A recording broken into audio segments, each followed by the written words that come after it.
દેશ દેવી માં આશાપુરા માનું ધામ, માતાના મઢ, કચ્છનું હૃદય. લખપત તાલુકા કચ્છમાં બસેલ માતાનો મઢ ભુજથી લગભગ 100 થી 105 કિલોમીટર દૂર છે. નાની પહાડીઓ અને નાની નદીઓ વચ્ચે આવેલ આ પવિત્ર સ્થળ છે. આ સ્થળ લખપત નારાયણ સરોવર કોટેશ્વર યાત્રા રૂટ પર. પરંપરા એમ કહે છે કે માએ મનવારના દેવચંદ વાણિયાના સ્વપ્નમાં આવી નવરાત્રિના ટાણે મંદિર સ્થાપના કરવાની ઈચ્છા રાખી.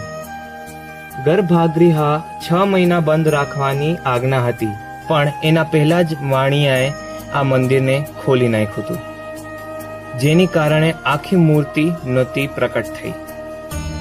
14મી સદીથી પ્રસિદ્ધ આ મંદિર 1819 અને 2001માં ભૂકંપ પછી પુનઃ સુધાર્યું ગયું હતું. અશ્વિન નવરાત્રિની આથમે પતરી પ્રસાદ વિશેષ મહત્વ રાખે છે. ભક્તો પતરી અર્પણ કરી માની કૃપા માંગે છે. અહીંયા માં મઢવાડીની લાલ રંગની શિલા સ્વરૂપ પ્રતિમા પ્રકટ થઈ છે. દર્શન સવારેથી સાંજે મંગળા ધૂપ અને સંધ્યા આરતી સાથે નિયમિત સેવા. જો તમે કચ્છ આવો તો માતાના મઠ જરૂર આવજો. હવે હું રજા માંગુ છું. કુલદેવી આસ્થાની ટીમ તરફથી જય માતાજી.